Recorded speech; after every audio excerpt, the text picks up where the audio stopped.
welcome to episode 3 of the Sweet Talk.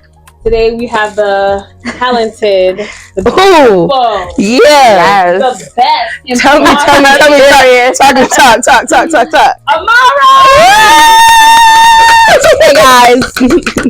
Yes, not only is Amara my friend, but she has the crown as one of the best Boston braiders. Okay, so we're happy to have her. So Amara, tell us a little bit about yourself before we get started. Ooh, like what? You're Cancer. Ooh, I'm a Cancer girl. You know, I'm a crybaby girl. Very emotional. Water sign. I'm 27. I've been braiding for going on 10 years. Yeah, damn. Yeah, that's a long time. That's a long time. Yeah, I just opened up my own salon. We're in the making of, getting everything situated. We should be open by the end of the summer. Girl. Yeah. I have a cat. Her name is Peanut. Shout out to Peanut. That's the cutest little baby ever. What else? I don't know. Okay. All right, so let's get into it then. Let's get into the question.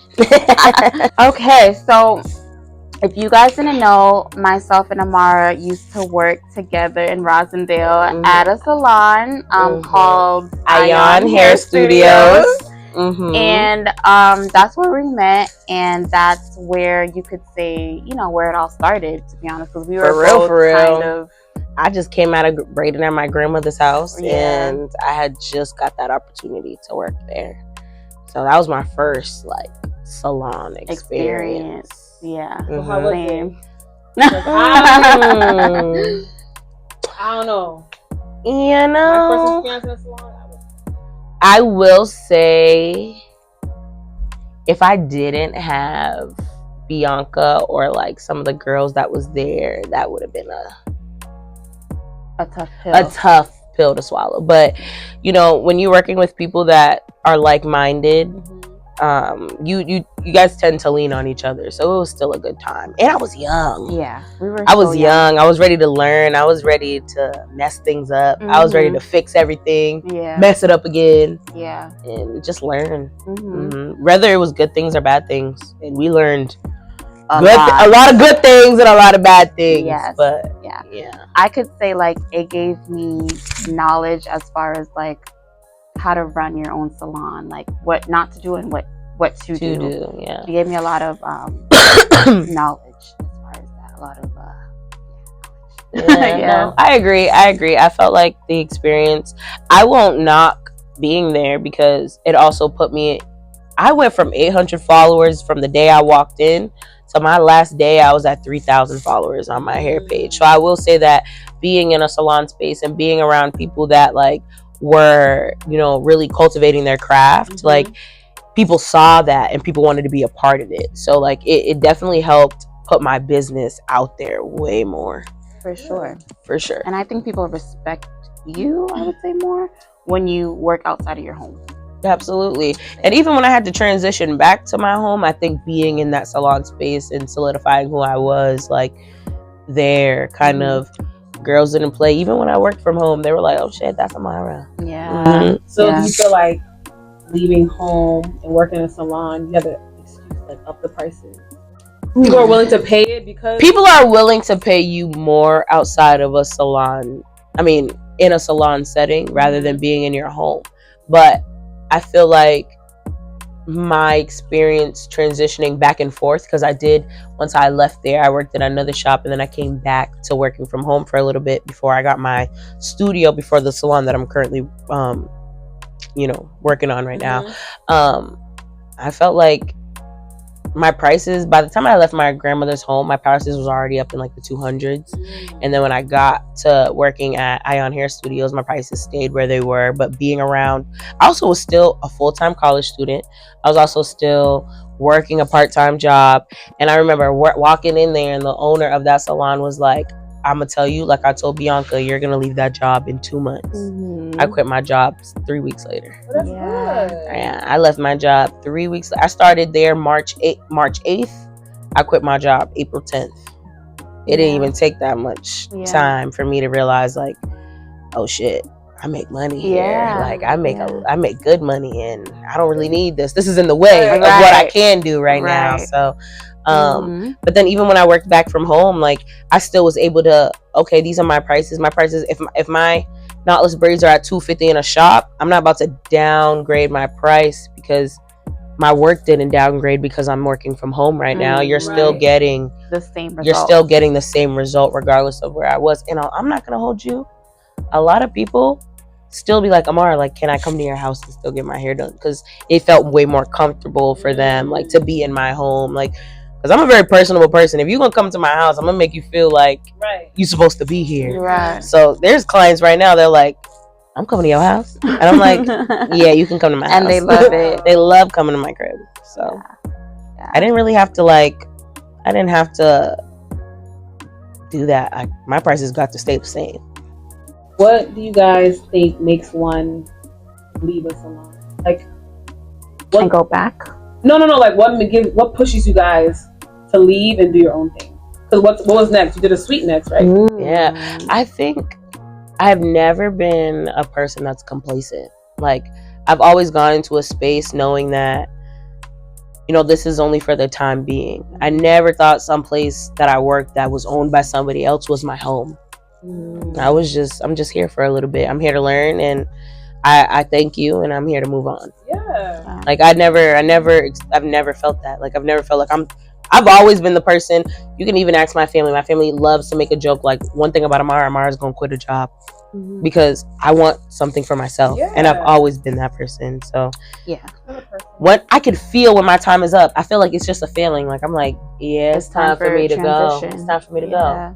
I've outgrown this space. Yeah, and for me, I'll speak for myself. Like I just feel like there's like levels to it. I feel like, okay, like for me, it's like a personal thing. I'm like, okay, I was a traveling stylist. My next thing was to be in a salon. Then after that, it was the suite, and then after that, it's like, okay, I have the salon.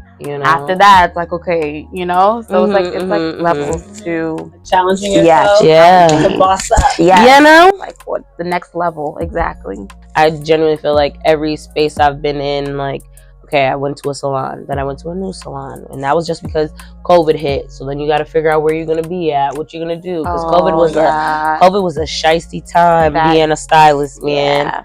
Like, you didn't know what the hell was gonna happen. I remember like going from letting clients book throughout the whole year to like being so scared of something like COVID happening again. So I switched to month. So that's like, why you switched. What? I had to. I was terrified because when COVID hit, I had girls booked out till July, and I didn't know when I was going to do their hair again. So now I owe these girls money. I owe these girls deposits. I said, wait a minute now. Wait. Yeah. So like, I'm like, well, so because this is something that can happen, I just had to prepare for the worst. I'd rather book month to month and have to compensate 1 month worth of women than 4 months worth of women. Absolutely. I could never do that because my child, like, I can't open my calendar for a year. That's why I can't do the whole. Yeah, y'all have something different. Y'all have a whole nother like piece on the board for being entrepreneurs. Like, I just got my cat, and she and don't play. She be waiting for me at the door. She be at the door waiting for me meowing, okay? So as you know, girl, there is this whole debate, summer's around the corner. So I've had people come in my chair and say they refuse to pay $600 plus for braiding services because they just refuse to pay, right? For whatever reasons that they refuse to pay. My whole thing is that I understand why you guys charge that, because you're on your feet for like the entire day, basically 12 fucking hours. I mean, we'll blink that out. 12 hours. So I understand why you charge the way you charge, but people have this whole debate about it. What are your opinions on that, since y'all. You are a braider? So something recently just happened to me where a girl had posted on TikTok, like, where are you guys getting y'all hair braided? Like, good quality braids. Like, where are y'all getting y'all braids done? Yada, yada, yada, right? My clients started commenting my name. under the post, and I had a bunch of girls talking about, oh, she charges highway robbery, and I was like, that's funny. So me being the person that I am, I took that to Instagram, and I just wanted to hear what my clients had to say about that. And I genuinely feel like the people that I service understand the level of work that goes into what I do. Like, I literally don't see, like, say I braid your hair today, I'm not gonna see you until, what are we in, June? I'm probably not seeing you until August. You know? Whereas, not to downplay anybody that does wigs or anything, I sweat in my head. Bianca has done my 5x5 closures. The top off the Maybach come up in 2 days. And granted, we worked in the same shop and we used to do service for service, but if I had to pay her $300, I had to pay her $300, right? But now I need to pay you to, you know, reinstall it, re-glue it and everything, and it's only been said days. Why can't you pay me twice that amount for keeping your hair in for 2 months? Like, you're not doing your hair right now, and that kept you haven't had to touch your hair in 2 months. Let's do the girl math. So how much? What's the price with hair included? A wig install? No, for the braids. Oh, so like $650. Like, say we do small knotless down to your butt. My small knotless to your butt is $600. That's a 10-hour hair appointment. Divided by, I think that's reasonable. how many weeks? They keep it in for 8 weeks. So and you can leave it in longer. that's $75 a week. Are you kidding me? In a day sometimes. Right. At McDonald's, McDonald's is not expensive. I mean, it's not cheap anymore. They're not doing the math. Yeah. You know? Then you about the large amount. Then you consider the fact that, you know, unless it's human hair, human curls that you want, I don't provide that just yet, but I am working on getting my vendor and providing that for girls. But I supply the hair for you. I supply the synthetic curls. I supply the braiding hair. All you have to do is show up. All you have to do is show up. Braids are quality braids. Right. I'm very picky. And I used to always say, I'm like, Amara's braids, like, even like your largest, I can't go just to anybody for large braids. I remember you commented. You said, "Oh, that's what I like. Thick from the root to the tip." You know, see these large braids. Sometimes it's super thick at the root, and then it gets bony too quick. Don't like that. But hers is very consistent, and it thins out where it needs to thin out. You know what I'm saying? There's sometimes that girls, I've done somebody's hair and I understand, like, I'm also a very empathetic human being, so like I have certain relationships with certain clients, and sometimes, you know, you might give that little like slide me this instead of this, or you know that, like, but I just feel like that just comes with what you're doing and who you are as a person, who you're speaking to, and you know the level, the relationship you have with you. First of all, you gotta like what you do in the first place, so you ever be able to be like, all right, you don't have to give me that, right? But like, the price is the price regardless of anything first. Yeah. And nobody knows like the back end. Like, exactly. Like overhead rent, your personal rent for your own apartment, then to pay for the products, to pay for the hair, to pay for booth rent, to pay for all these things. It's like site. People don't understand that like taxes. A lot of money. Whoa. Don't talk about taxes. You got triggered. The percentage of that comes out of your a whole lot of it, not a ton. And don't play if you're a 6-figure mommy. You're damn near up in the 24% tax bracket and everything like that. You have a lot of money to pay. Yeah. And people don't understand that. Like, people still think it's 2004, and you can get micro braids for $180, and that's not what it is anymore. I mean, you can if you go to the African. Oh, they don't even charge that anymore. No? They don't charge that anymore. Their minimum right now, like those shops that do any style, any braids, any length, is $200.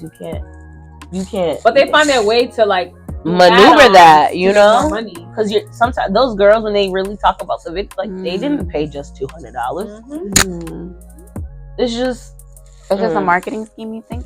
No, because I feel like there's some people that really do it, like, but I've seen girls like on TikTok and Instagram, when they go to those places, they're like, oh yeah, like the starting price was $200, but when you want certain things, they add up to it. So it's just like, gotcha. But now you got 5 women in your head braiding your hair, and sometimes they're not. I've seen videos when they're not happy with what has happened, like what their results were rather than me sitting down. I am one person. I am one person braiding your hair from the top of the morning so damn near it's nighttime. If you want small butt length with all the curls, all the frills and the thrills, like it's just me. Right. And if I'm being completely honest, on a 10 hour to 12 hour day, if I did multiple clients in a day, I could make over $1,000. You coming in wanting something that takes that day, you have to pay me. Right. Yeah. You have to pay me. It makes sense. I would rather take 6 people than sit here with you for 12 hours. You know what I'm trying to say? Like, so sometimes I have to explain to people that, like, you do know I'm taking a pay cut doing this right now.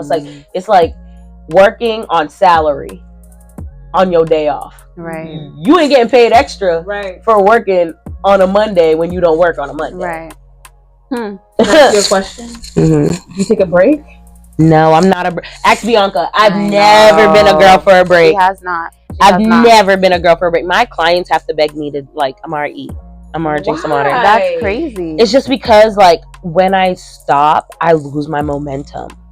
And I just feel like sometimes I want to go and get through my day and then have my woosah. I had someone do my braids for 12 hours straight. She didn't take no break. Yeah. You know who you are, girl. Cheers to you. Yeah. That's a strong woman. Shout out to you. Hello. Yeah, I've never been a break girl. 12 hours no break. Hour break. Every day. You could have been done. You know how many braids you could have done in an hour? I had to take an hour break. If I'm doing medium knotless, mid back, I could do 30 braids in an hour. I could have had that girl halfway done. I feel like I'm like dying. Yeah, me too. Like the battery's just like the next client is gonna pay. If I don't take a break, you want to know what my issue is? I don't like working late. So like I start my day really early. I noticed that, and I feel like once it hits 3 o'clock, the client that's coming in at 3 and 4, they're gonna pay. So I'm not talking. I'm ready to go. Yeah. Especially when it's daylight saving time. The sun is coming down. I need to go home. Yeah. I need to go home. The price is the price. That's what it is. Yeah. Yeah. And that's just it. Is what it is. It's true. I've been doing hair for 10 years. I'm not arguing about the price. I'm not new to this at all. True to this. You know? Yeah. I'm not arguing. All right. So before we wrap up, we're gonna play a little game called, well, I like to call Price That Style. Okay. So how it works, I'm gonna name like a braided or lock style, and you have to guess 2 things. One, what the client chose, like the price the client chose, and number 2 is what it actually costs. Are you ready? I'm ready. Okay. Wait. But in the game, like, are we talking about like the length of the style? I think you can. Okay. Yeah, we got it. I'm ready. Okay, so the first one, 6 feet in braids, mid back length, hair included, styled with curls at the end. So the social media price for that is $120. What is your price? $180. Okay, it's not too bad. That's what? $60 more. Yeah, okay. Exactly. It's gonna be stitched. It's gonna be cute. Exactly. That's not bad. Okay. I oil your hair with the oil that I make. So you alright. You alright. Right. Okay, so next one. Small knotless braids, waist length, color blend, 8 packs of hair, all day session. The internet price is $100. They want like $300 for that. Close. Are you sure? They want They want to. Well, I guess the any length for anything. Yeah, like 250, 200. 250 is the price. The internet hours? price. 12. It says all day session, so like 12 hours. Yeah, no, baby. They want 250 waist for length. You're coming out with a color blend, and it's small knotless. And let me tell you something. It doesn't take 8 packs of hair. You can do that in like 3-4 packs of hair. That's too much hair. That's an African braiding shop. But you coming off of 500 with me. You coming off of basically 550 for that. That makes sense. That makes sense. Yeah. I thought you were gonna say higher than that. Okay. Yeah. Butt length is 6. So. Okay. Last one. Okay. So we have starter locks on thick natural hair, no retwist included, just the foundation work. what's the price they want to pay? Well, they're usually a lot. They want it for a lot cheaper. Natural hair, like 80. So I'll say about like $100, like $100 they were willing to give you. Yeah. The price is $80. Oh shit. Yeah. No, my starter locks. Well, really, what a retwist, like you're not really retwisting your starter locks. You're starting the locks and styling them at the same time. Right. So my starter locks are at $200. Okay. $200 for any parting that they want, diamond, triangle, and everything. And I don't charge for thickness of hair at all. I think you're reasonable. Very. The girls be still saying that they gotta rub their 2 nickels to come to me, and I'm like, I feel like I'm cost effective. Okay, so we just educated a few folks for free right there. Okay, you know, hello, come get your money up. Y'all stop playing with y'all braiders' time, money, and energy. Okay, respect the arts and the craft. Please. Yes, period. I want the same respect that the girls doing the sew-ins get. That's why I left. You know, Hair is here. Where's Hair by Amara going? What's next for Hair by Amara? Well, what the yeah, that's why I wrote transition. Yeah, and I understand why you left though. Like when you stopped, I was like, I get it. I was messaging Bianca like, "Hey, teach me how to do a little sewing in the back." She did ask me that. You should start like the half beat in with the sewing, especially right now for the summer, because that's definitely. But she scared me. She said it's gonna take a lot of work, and a lot of practice. I was like, "Am I gonna suck?" To learn how to sew. Sewing? Oh, do you know how to sew? I know how to sew clothes. Oh, I think it'll be fine. Yeah. I would start with quick weaves. Because you can do that. True. And then play with like track placement. And then eventually. Oh yeah. I thought you offered that. You don't do half up like the half braid, half sewing? No. That way you can find a vendor. Upcharge. True. Sell your hair for that style. Yeah, get a good. That might be the next thing. Since with the shop being open, I feel like I'm gonna have a lot of time to like, you know, expand what I want to do right now. Yeah. Well, with the shop being open, I feel like this shop is going to open up a lot of doors for me. Like I've never been one that's complacent. I am opening a salon with 2 other like really established women. Like one girl, her name is Nail by N. She does nails. She's amazing. Girl, look at my nails. I was looking at your nails. My nails are so cute. Okay, and then also with Royalty, she's been doing my lashes for the last 8 years. Like she's amazing with her work. But I want to open up. I eventually want to like make Hair by Amara a franchise. Like I want to have my own salon. I want to have like my own lock shop, my own like braiding shop. Like I want to have more. I want to put my hands in so many things. So I don't know. Stay tuned because I love that. I love that for you. And you will get there. Yeah. Yes. Thank you guys for tuning in once again. Make sure you guys check out Amara Hair by Amara and follow Luxury Studios. You know. Oh yes, that's Luxury Studios Dedham on Instagram. Look out for us by the end of the summer. And yeah. All right, guys. Bye. See you later. See you guys next episode. I'm a